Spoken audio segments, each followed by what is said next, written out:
You're listening to the Cricket Podcast.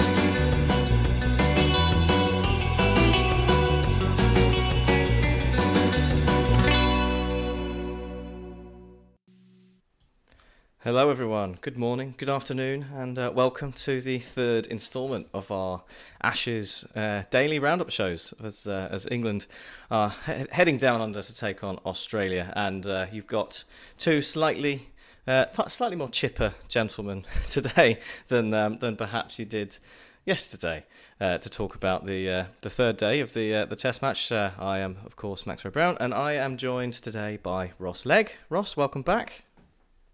Hello, Max. Yeah, it's good to be back. I mean, what positivity, right? It was all doom and gloom watching you and Jack and Dan talk about it yesterday. On Monday was just like, there'll be a fight back at some point, and I'm glad that England showed a bit of resolve today after a pretty magnificent 150 from Travis Head. So yeah, I'm feeling like the rest of the Ashes isn't going to be a total write-off now. We still may lose 5-0, but there's going to be some glimmers of hope in there, and that's what really gets you in the end. Yeah, that's it, isn't it? This is it's sort of there's memories of obviously I wouldn't say expecting to win this Test, but it does remind you slightly of Joe Root in India and the hope that came along with that sterling performance, only to have it all very quickly, just swatted away by. As a Spurs fan, I know exactly this feeling. So I'm in for the ride, and I'm over the moon for Joe Root and David Malan, who stepped up today. Lovely, yeah. Well, before we get into that, Ross, of course, we have some messages for the listeners. If you'd like to deliver those, as you always do so well. We are sponsored by Woodstock Cricket. I'm wearing some of their gear this morning. Use code TCP25 for 25% off. Follow us at The Cricket Pod on Twitter and Instagram. If you're watching this video, like there's already 50 people watching this at the moment, press like, subscribe. We're on the road to 10K. I think we're always there to 9K at the moment. And we are covering every single day of the Ashes for our sins, and you can enjoy us there. And then also on Patreon. So if you want to get IPL data, if you want to make sure your questions are answered and asked, then go onto there and click on whatever packages Jack has set up. What he needs for his hair transplant in the next 5 years. So Maxi, do you have a rock climbing analogy? Do you have a seafaring tale, or what's your match summary looking like today? I thought we'd play it with a fairly straight bat today, with a hint of Charles Dickens. So the Charles Dickens comes into it with England needing a Christmas miracle essentially at the start of the day's play, and the Scrooge-like Australian batsman to start the day didn't really show any signs of letting that happen, as England will have been hoping to take the last 3 wickets as quickly as possible. As it happened, it was more Travis Head and Stark blunting the attack. England probably picked up where they left off a bit, really. Bowling reasonably well, not being able to take the edge, and Australia managed to add 80 runs to their overnight total in 20 overs, ultimately allowing England to take the wickets through.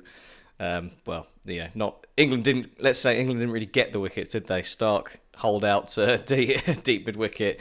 Travis Head just walked 10 metres away from his stumps and clearly felt a bit bad having dispatched England for his 152, just allowed Mark Wood to bowl at the stumps for him. So that was nice of him. And that all left England with a rather imposing first innings deficit of 278 runs to overcome. For their part, England did manage to make it through to lunch unscathed in a tricky 8-over period with the DRS. Not all of the DRS is working, apparently, because the maintenance crew that need to come and fix it are stuck in COVID quarantine in Queensland because of the quarantine rules, so they can't fix the tech. But fortunately, there was enough DRS available for Rory Burns to successfully review his third ball after being given out testicles before wicket. So that's nice for him to avoid an ignominious start. Yeah, very good. But yeah, he didn't last too much longer after that, did he? Because he got what could probably fall into the category of rip snorter from Patty Cummins. Absolutely leapt off the pitch and took the glove, and we were thinking then that maybe we were set for a repeat. But no, Ross, England have arrived. They finally turned up, and David Malan, the down under specialist, and Daddy Root, the man who has now scored more runs than any other Englishman in a calendar year, surpassing Michael Vaughan this morning or this afternoon, depending on your geographical location. He and Malan saw England through. Brilliantly. They batted superbly, and England are now only, in terms of the aggregate score of the game, minus 58 for 2. And that is a pretty impressive place to be. So perhaps the ghosts of Christmas past have taken some pity on the England side, and and there'll be a happy ending after all. But I somehow suspect there may yet be another twist, Ross. I think one wonderful summary, as always, Max. You're going to start to get such a reputation on the internet for those. You'll be snapped up by, I don't know, like the Disney Channel or something. As long as they pay. So where I'd like to start is that England's bowling plans, Max. You kind of said there that the Australian batters down the lower order, plus Travis Head, who obviously is a cricketer you've never actually remembered in your life, based upon what you've said. Yeah. Last time I'll be making that mistake. You're right in terms of how they got out, but kind of holding out. Sometimes there is a bit of a plan, right? Sometimes there is a plan to go, do you know what, this guy likes to hit in these areas, he likes to do this. Do you think if it was Labuschagne and it was Smith at the crease that England would have struggled? Because it kind of looked this morning like it was, I don't know, it wasn't all going to plan is what I'm trying to get at. I think it was a little bit just like, I'm just going to have to come in and bowl here. A couple of times Wood was just like, I'm going to take off Nathan Lyon's head, which we all like to see. But yeah, sometimes it looked a little bit like we meander under Root sometimes, I find. What do you think? Yeah, well, we talked about bowling plans yesterday and how they didn't make any sense. Not bowling round the wicket to David Warner, which is his weak area, and feeding his strengths.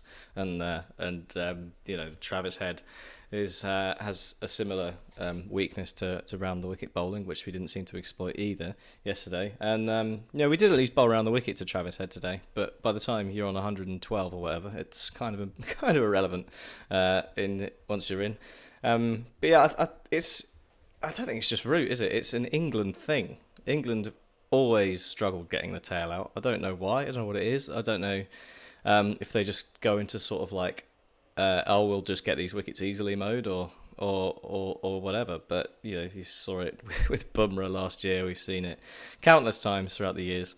Just not managing to take those final 3 wickets when it was kind of key to England getting back into the game, really. But it was it seemed a little lackluster, a little defensive if anything. But I suppose you can understand that when you don't want to be leaking any more runs than you absolutely need to be. Didn't bowl Jack Leach, really. No, that's probably the right decision. Yeah, took his economy down from about 8.5 to like nearly 8. So good. Respectable T20. I did enjoy Phil Tufnell's thing yesterday, saying that England kind of threw him to the wolves, kind of thing, or the hospital pass. Yeah, I think it was quite funny. But to take nothing away right from Australia, I thought that Travis Head did if you hit 150 in a Test match, let alone an Ashes Test match, you've done a good job. Let's be really clear on that. I thought Stark played some very interesting shots. He's not an agricultural batter, but he's not a classically aesthetically pleasing batter. He has a good eye. Yeah, he's one of those guys. Just like through brute force and the size of him, I think he's kind of just like, I can kind of do this. But again, effective. And him, Cummings, and Nathan Lyon chewed up about 100 balls between them. I think it was probably just over 100 balls. Again, like, if England's tail can do that, that's a good thing, right? We kind of talked about in the summer that 7, 8, 9 actually are really important for England, and they're really important for Australia as well, right?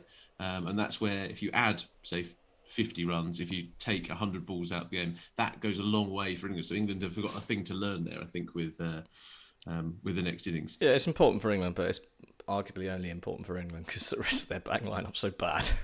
Hey, that's what we can talk Not about. Today, though. They're not today. So positive vibes only is what I'm going for, Max. And when we when we came out to bat, Roy Burns had demoted himself to 2. Yeah. So I mean that's big brain cricket. That it's just like, well, I'm not going to get another first baller, am I? No, just nearly a third baller. Yeah. And maybe that's England listening to this podcast and understanding what those marginal gains would be, because he was almost out LBW third ball he faced. I'm not sure. Yeah, I'm not sure what that was about. I've got to be honest. But maybe, yeah. I could only assume it was like, I don't fancy it. Steve, help. Hamid did pretty well, didn't he? Really. It's always nasty to be strangled down the leg side. You always feel like that's a bit of a cheap wicket, don't you? Yeah, I mean, I'm rarely. I can't remember the last time I was out doing that. I can imagine you've been out quite a few times, just a little bit strangled down the leg side, the way you bat. But yeah, Hamid again gets a start. So there's some bits there that you can be positive about. There's also a bit around he's now hit 25 and 27, I think, in these two innings. If you get a start, we need to start seeing that be converted, even if it's to 50. That's the next step. Then 80, then 100, right? Yeah. And hopefully we kind of get to see that. But it is at least a platform, and he does at least have the ability to put some runs on the board. You know, a normal strike rate, which helps. So what I really like now is that England fans are sitting there going, "Do you know what? Actually, Hamid's doing all right. He's doing all right. He's at mid-20s." Yeah. Like how the it's all relative, isn't it? That's the thing. It's all relative.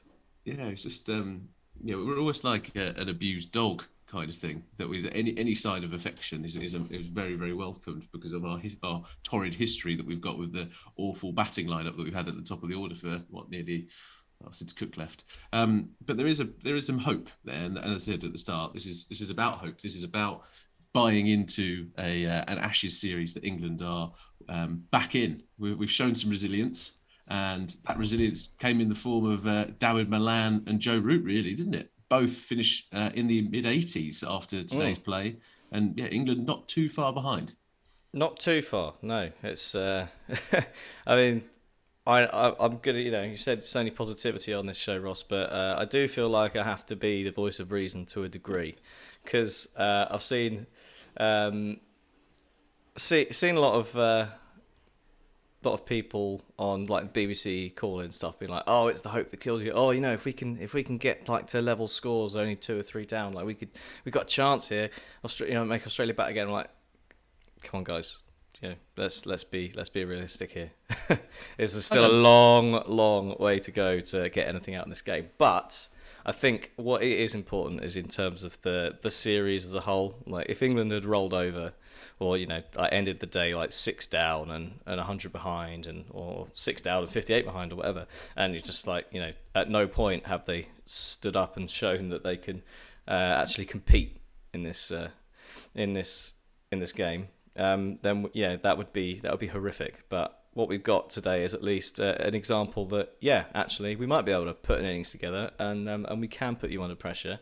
So you should at least be concerned. And maybe it was just a blip. Maybe the 147 was just England being cold from the lack of warm up. Well, that's what I've written in my notes, Max. Again, England have had 2 days to warm up. And we've come out and we can actually bat, which is great. But imagine what we could have done with 10 days of preparation. No, that'd be too much, Ross. Then we'd be tired. We'd be tired, right? Yeah. But no, I think confidence is a massive thing, right? Especially in this England batting lineup. They've shown before they do have some fight in them, but it's not always gone to plan. Obviously, we can't rely on Ben Stokes to do absolutely everything, which I think was almost the plan when it was announced that he'd come back. But actually bringing Dawid Malan back in, whose game, I think you mentioned when you were talking about him, that his game's almost built for batting in Australia. Like he plays high up on his toes in the first innings. He got out playing a ball he shouldn't got out to. But today he was leaving on length quite well. He knew where his off stump was, and he Yeah. punished stuff outside off stump like a good left-handed He best, right? he also played Nathan Lyon very well today. I thought he used his feet really nicely to get to the pitch. A little bit of rough starting outside the left-hander, so off spinners are always in play. So I think he also played Lyon really well. So that was really good to see. I'd hoped that David Malan would be able to replicate his form in the Perth game last time out. So maybe that was the one bit of selection that England got right in the summer, bringing Malan back in. Because I'm still convinced that was a looking forward to Australia kind of thing. Let's get him back in the side because we need to kind of plug some gap, and maybe he's the man to do it. So that's a massive positive for England. It's just about whether the guys that follow can pick it up. Pope and Butler did all right in the first innings. They were the only ones who actually managed to put any sort of score on the board. So maybe. Well, Milan has come out in the post match and pretty much said Joe Root is great to bat with, and obviously Joe Root is great to bat with. But the approach that he takes on, right? Like he doesn't look to bog himself down. Never lets the game settle, does he? That's it. He's always rotating. Pressure. Yeah, and I know that when we talk about T20 cricket, we're kind of just like, just hit boundaries, don't rotate. But in Test match cricket, that is so important, right? Of keeping it ticking over, keeping it changing. Obviously, the right-hand, left-hand combination. It does for amateur teams.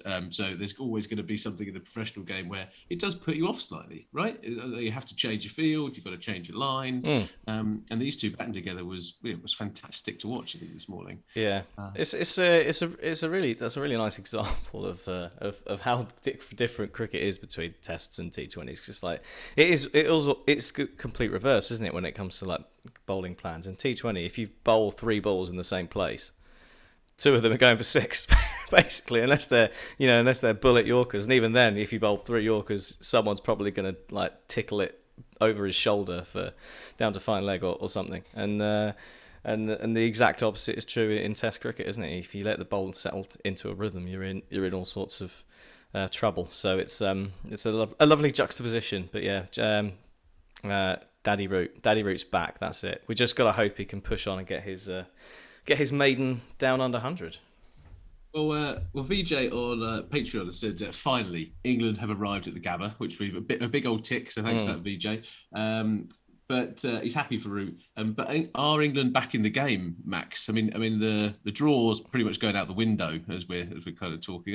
Is it? We're kind of getting into the territory of just like England are going to roar back. Yeah. Or is this going to be? Unless we score 800 declared, I think the draw is out of the game. Yeah. So I think this sets it up really nicely. And we were saying on the first day that this pitch, as much as it was green at the start, batting at the Gabba is actually all right. You can actually hit some runs. I thought it got better. Well, just ask Alistair Cook. Yeah, it got better to bat on. England have got 2 set batsmen in at the crease. The confidence that goes through that dressing room hopefully will be really good. And as you say, Pope hit some runs in the first innings. So did Butler. There's Stokes to come back as well. I think there's just a little bit tomorrow morning of kind of how they approach it. And then sometimes you see teams kind of go, do you know what? We need to survive the first 10 overs, and they go into their shell a little bit. I'm always thinking the opposite here. I'm kind of thinking that Australia are going to go hunting. The new ball's just around the corner. Yeah. I think England have got to reduce that deficit as quickly as they possibly can do whilst the ball is old. Would you agree with that? I do, yeah. The new ball is absolutely key, isn't it? Jack mentioned it yesterday as well. First maybe 20 overs or so, it does something and it's difficult to bat. If you get through it, then is when it becomes, you can see. The evidence was there. The evidence was there today. England, Burns and Hamid didn't set the world alight, but they actually faced some deliveries. Burns was there for 4 or 5 overs. Yeah, Aseem Hamid was there for 10 overs, and suddenly you're getting closer to that sort of magical 20 over mark, and the guys who are coming in have got it much easier, and if they can get themselves in, then there's runs to be had. So that was a really important difference for England today, and And I think, we've got to get as close to parity as possible with the new ball, and then you're not far off like a one innings shootout, are you? If you think there might be the bowlers might be a bit leggy. I suppose Root and Malan will be absolutely knackered as well, so they'll be sleeping. And they'll be sleeping well bowlers, aren't they? Yeah, and England's bowlers have had a rest. That's the other thing. They've actually had an opportunity to put their feet up for a day. So they'll be welcoming that, because they probably don't get that very often, do they? No, and let's do it. Right? We're 58 runs behind. We've got two batsmen in the 80s. Both of those guys could ton up, and then the new ball could come in. And then you've got two people you've already hit 20 runs today. Your eyes in. But Max, all I'm seeing is a Dawid Malan, Joe Root double century each. Right. Okay. I'll give you a tenner if that happens. How's that? We'll take you up on that one. Yeah. But no, it'd be a bit more realistic. There is a part here where England, again, tomorrow have to go out and fight. And this does come back. Like the batting for England has been poor for so long. And it has been almost like a poison chalice, Joe Root being the England captain, right? As it kind of typically always is. But as you said, he's hit the most runs in pretty much a calendar year. I think it's 250 more that he could definitely get in this Ashes series to be the all-time leading run scorer. He's already got the England record. Yeah, and that's obviously huge, and what a milestone to be working towards as well for someone like that who's clearly driven. But that is the thing tomorrow, because we were bowled out for 147 in the first game. Every single day is like the cup final analogy. Every single day they are waking up, and this is a cup final all over again. Yeah. It's like we have to play the best Test cricket we possibly are capable of to have any chance of salvaging anything here. We get ourselves into this position so many times. That's the problem. We've been here before. Fan. Like it's always a case of someone has to do something extraordinary, and it would just be nice if everyone did something reasonably good for a consistent period of time, and we could put a bit of consistency together. But it is refreshing to be talking about England doing well. I'm not for a moment gonna sit here and say I expect us to win the game. I think the Google Viz, I don't know what data feed that comes from, but they've got England at 11%. 11%, yeah, and they've got the draw at 21, which I think is a little high. Yeah, I think it's probably a little high. I mean that shows. I mean I think we were about 1% at the start of the day, so it just shows you how important today was, and also how far behind we were in the first place. Max, when it comes to what score do you think we're going to get? How far ahead will we get? What's your prediction on that? Well, I think maybe 150 if we're lucky. We think we got 150 ahead. Yeah, and that's me being vaguely optimistic for me. It's gonna. Yeah, all it takes is one little spell, doesn't it, from Cummins or Hazelwood or Stark, and we're back in trouble again. And it's just the point, isn't it? That you say about we have to play perfect cricket for the entirety of the rest of the Test match. And as you said, the pitch looks good. Okay. Yeah, but the pitch looks good. So 150 probably isn't going to be too tricky to chase down. I mean, there's a little bit. There's a sign of some up and down, a little bit of lift off the pitch. But I mean, generally, it looks pretty decent. With as you tend to get with something that's been grassy at first and then kind of flattens out. So we're supposed to be 32 degrees tomorrow, no cloud cover whatsoever. So, right. Well, okay. Maybe Jack Leach Tenfer is on the cards for the fifth day. So this is the bit I'm thinking of, is that Gary Lyon, the man who dropped the Ashes last time. They still kept the Ashes, so only dropped them a little bit. Yeah, with the Super Ben Stokes and Super Jack Leach. But there's a bit where he's got such an important role to play, right? Like Nathan Lyon in this year hasn't had too much of an impact so far. As you say, Malan looked good against him. Joe Root is always going to look good against kind of Nathan Lyon, especially in the way in which he's setting up kind of his way to play spin. But that role is critical for Australia into tomorrow. If he can tie down an end when England are there and they can dry up and attack at the other end, that's got to be their game plan. So England continuing to find ways to score off that end will force them to move their bowlers around, right? and he'll give Pat Cummins a bit of a test in his first game as captain, right? Okay, so typical plan A is not working. What's my plan B? And actually, hopefully, we'll get to be challenging them to get a plan C, right? And that's the bit that we really need to try to get them to. Yeah, it's a good point. But I forgot really about Pat Cummins in his first attempt, and so far it's just been a case of just sort of let the bowlers do what they want, and it's worked quite well. Travis Head hits 150. Yeah. I take a fifer. Test cricket is easy. It doesn't really matter when what you do as a captain in those sorts of situations, does it? When you're that far ahead. But yeah, you're right. He's got to start thinking about things, thinking about some plans. We made them turn to Labuschagne, so that's a good win for England there. Bring on the pie. So yeah, it'll be interesting to see. If Labuschagne takes a fifer. Well done, Max. we got a couple of questions. If that happens, that is not my fault. That is very much England. Ian asks, "Are we in for a classic?" So do you reckon this is going 5 days, going down to the wire, Max?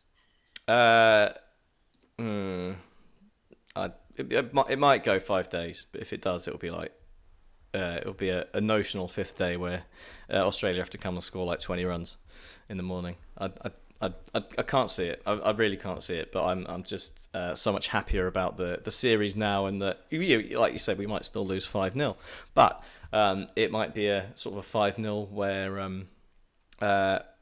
we lose by a couple of wickets or 20 runs or 30 runs rather than an innings defeat every single time, which let's be honest, getting up and doing a podcast every day to talk about that is going to get a little draining. Oh, you're going to have a much better day at work today than you did yesterday. I think that we can definitely guarantee that. Aditya asks, is Travis Head a world-class player? Max, consider you didn't even know his name yesterday. Look, I knew his name. No, he's not. He's we spoke about yesterday. His performance for Sussex last summer was inauspicious to say the least.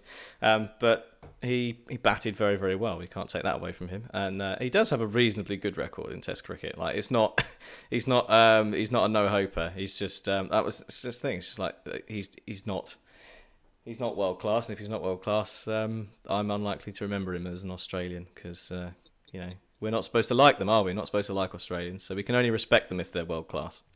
That is true. We've also been asked, Max. So you said from Yash here. So if the pitch doesn't deteriorate, then what is a challenging total for Australia? You kind of think that we'll probably get about 150. Yeah. But that's not a challenging total, right? I think 250. 250. Yeah, that's the number I've got in my head. If it sort of stays reasonably good for batting, I think 250 is. There's a game on it there, but yeah, what do we need another 300 runs to make that happen? 500 odd in the third innings. I mean, that'd be some going. That'd be a proper rear guard action. Yeah, it's that's why I just don't hold out the hope of England actually winning this game. But I said yesterday that the target's got to be make India. It's morning, isn't it? It's nearly 9 o'clock. I should be awake by now.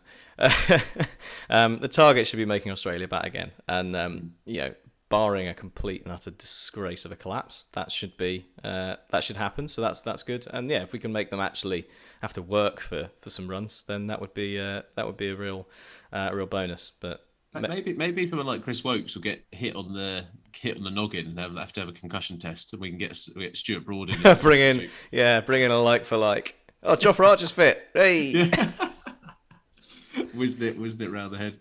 And I think Tim Wilton Davis has come in and said, are we going to have the longest tail ever in the next match? Leach, Broad, Anderson, all going in to score pairs. It's possible. It is, but I think if Leach scores a pair, it will at least be off like 50 balls. Yeah, that is true. He's not a golden duck kind of pair, but he may not score any runs.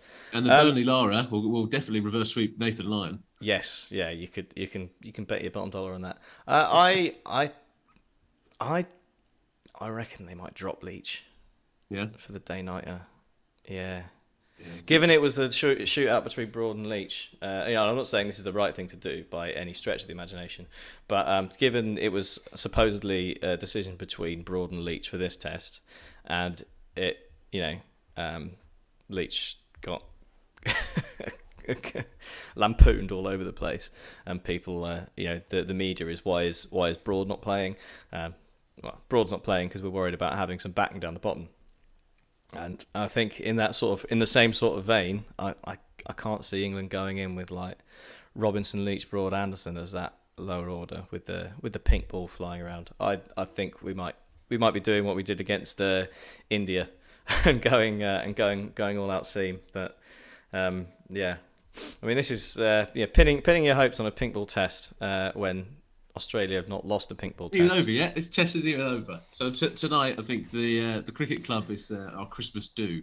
So we are going to be watching at least the first hour. I think as much as possible. I think, but there's a bit where how important that first hour is for this Test match, and maybe for the Ashes, means that there's going to be more and more people tuning in. Right, today is the day to get excited that something great could happen. Yes, yeah. Tonight's the night where you can actually stay up for a few hours. Yeah, Friday night. And that is precisely why I fully expect England to lose their last 8 wickets for 47 runs, and it'll be all over by the time you finished your third pint. Yeah, I think we did say on Monday's show, on the first show, not Monday's show, that even if we make Australia bat again, that would have been a victory for England, right? That would have been. And now we've put ourselves in a position to do that. Paul Newman in the YouTube chat has just put England to win 5-0. I think someone needs to go and check on Paul. He's probably been up all night watching the cricket. And slightly delirious. Sleep deprived, a little bit delirious. But yeah, so Max, we're going to have to wrap that up as we both have to go to work. We do, so, yes. Yeah, this pesky day job nonsense gets in the way, doesn't it?